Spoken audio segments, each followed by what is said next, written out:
In the middle of a quiet town, there was an old clock shop. Its windows were dusty, its door was always closed, and people said no one had been inside for many years. Lyra, a curious 12-year-old girl, had walked past it every day on her way to school.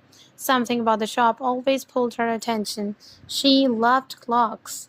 Their ticking made her feel safe. One afternoon, after a long and lonely day, Lyra noticed the shop's door was slightly open. The wind pushed it, and it creaked. Her heart started beating fast. Without thinking too much, she stepped inside. The air smelled of wood and oil. Old clocks of every shape stood on shelves. Some were tall, some were small, some shaped like stars. But there was no ticking. The shop was silent. In the middle of the room stood a giant golden clock. It was taller than her, shining even under the dust. But something was strange. It had no hands. She slowly placed her hand on the golden frame. At that very moment, the world outside window froze. The bird in the sky stopped moving. The leaves in the wind hung still. Then, with a low hum, the golden clock opened like a door.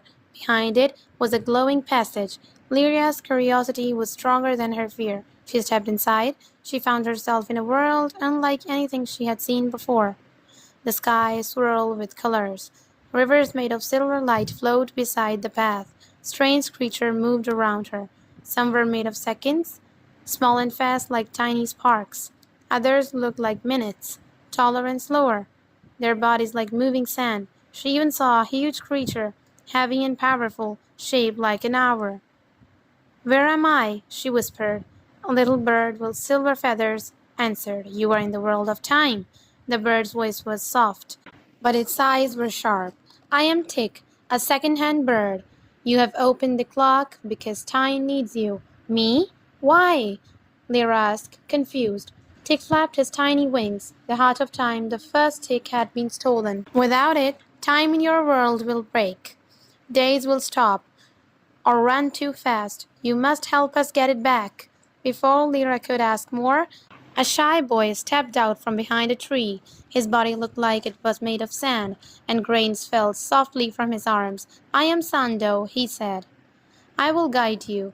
Together, the three of them began a journey. They crossed a forest where the tree grew and fell in second, everything moving too fast. They passed through a city where everything was frozen, people in the middle of walking, fountains in midair. On their way, Tick told Lyra that a thief had hidden the first tick in the Tower of Lost Towers. Without it, the golden clock in her world could not work. After a long journey, they finally reached the tower. It was tall and dark, standing in the place where even time seemed scared to move. Inside, the air was heavy.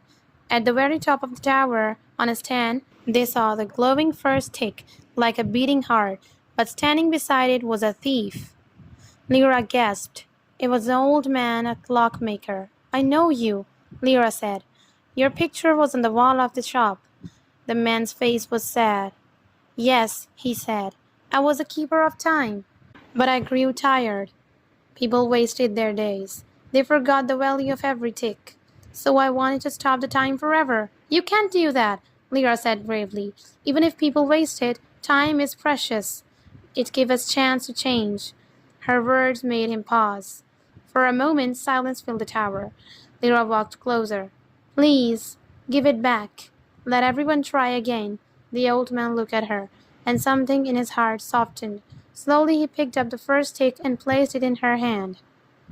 "Maybe you are right, little one," he whispered. "Maybe it is not time that is broken, but people who forget how to use it."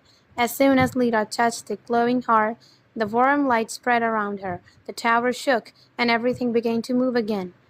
Tick chirped happily. Sando smiled, and the grains of sand on his arms began to glow. When the light faded, Lyra found herself back in the old shop.